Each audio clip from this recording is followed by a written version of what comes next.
Во дерматолошко-естетска ординација Дермаплус и овој пат не пречека примариус доктор Коста Цветковиќ, дерматовенеролог, подготвен да одговори на сите ваши прашања на темата за која вие покажавте особено голем интерес – ботокс.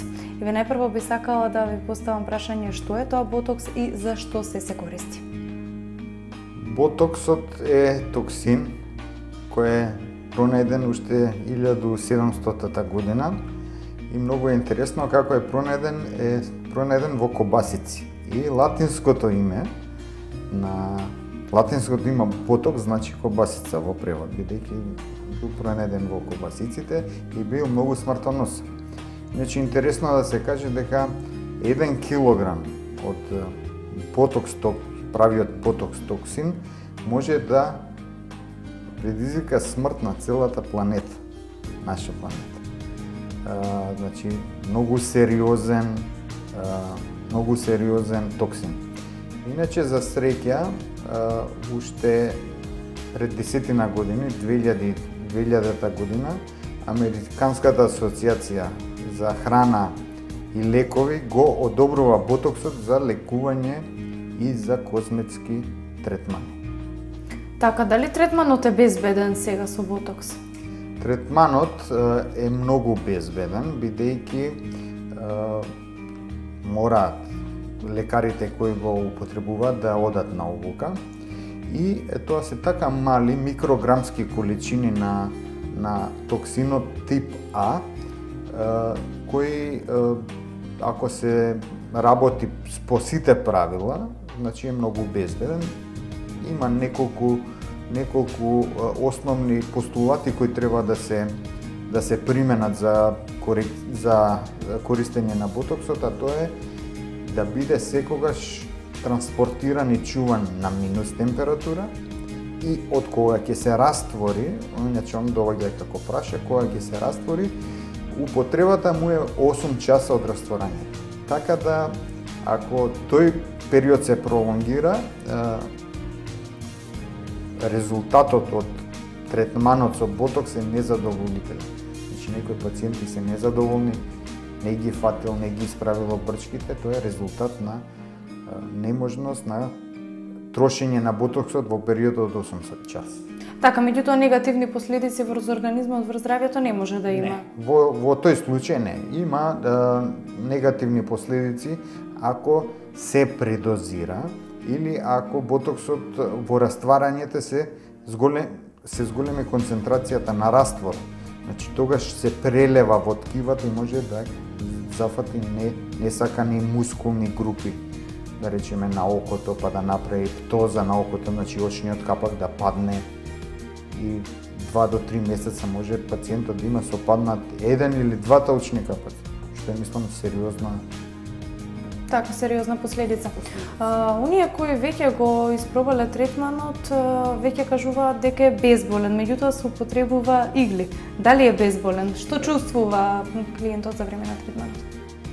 Значи, постојат повеќе видови на ботокс и едни од нив, да кажам, предизвикува како болка при убризгување и неколку минути после тоа. И некогаш имаат чувство како на песок под кожата.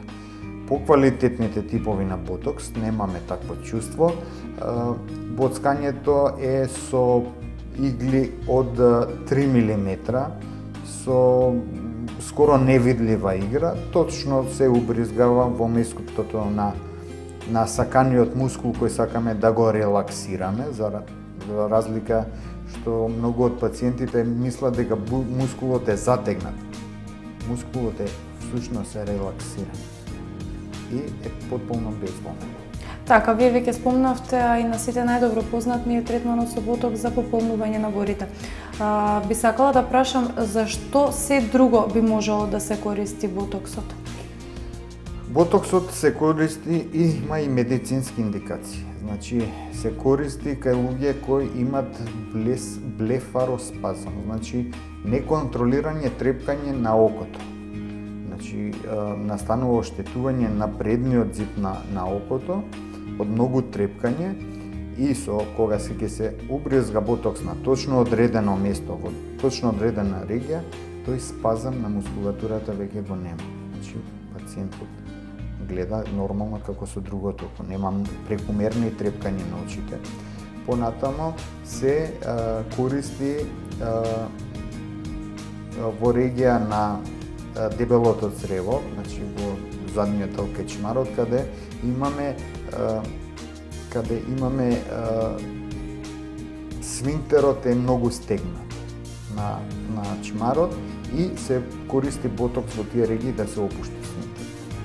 Понатаму се користи за одредена група на мускулатурата на вратот за опуштање, тортиколис и така натаму. Понатаму многу често во последно време се употребува за мигренозни болки. Значи резултатите се опишани извонредни каде луѓето патат од мигрена. Значи настанува опуштање на мускулатурата мигренозна што ја чувствуваат пациентите и е поголем дотокот на крв во таа регија и така да многу успешно делува кај мигрената. И најчеста индикација во последно време е хиперхидрозата или прекумерното потење. Така што значи се повеќе за лекува здравствени проблеми отколку естетски. Па не би кажал така, да кажеме во Америка имало направено неколку студии каде се користат 15 милиона процедури со ботокс во територијата на Америка и секоја година тој процент е по 10 до 20% повеќе. Значи, бидејќи резултатите, видливите корекции, резултати во однос на цената се многу исплатливи. Вие може да користите една крема, да речеме од 3000 денара, каде ефектот ќе биде многу помал него да ставите ботокс кој држи 6 месеца за 3000 денара. И така да луѓето се повеќе се одлучуваат за користење на ботокс. Така, особено популарно во последен период, како што и вие спомнавте, е прекумерното потење, односно користење ботокс за спречување на оваа појава.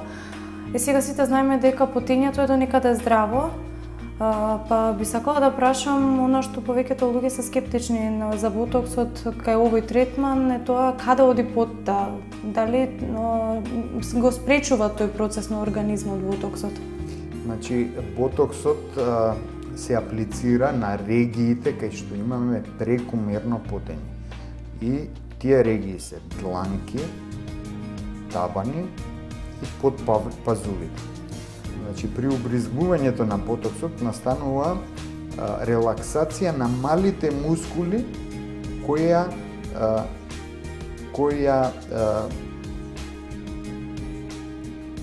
згрчуваат потната жлезда. Значи, мускулот останува релаксиран и така не настанува прекумерно лачење на пот. Иначе, вториот дел од прашањето што го поставивте, таа пот не иде во таа регија, значи потењето се надоместува во другите регии, да речеме на чело или на другите регии. Дали тоа значи дека доколку нели ставиме ботокс под пазувите, ќе имаме поголемо потење на челото или на други делови од телото? Дали тоа така ќе се одрази? Па видите, нема така да се одрази, значи ќе се одрази прекумерната пот, значи може и со мокрење, таа вишок на вода да се исфрли така. Така што значи нема да има негативни последици во секој случај.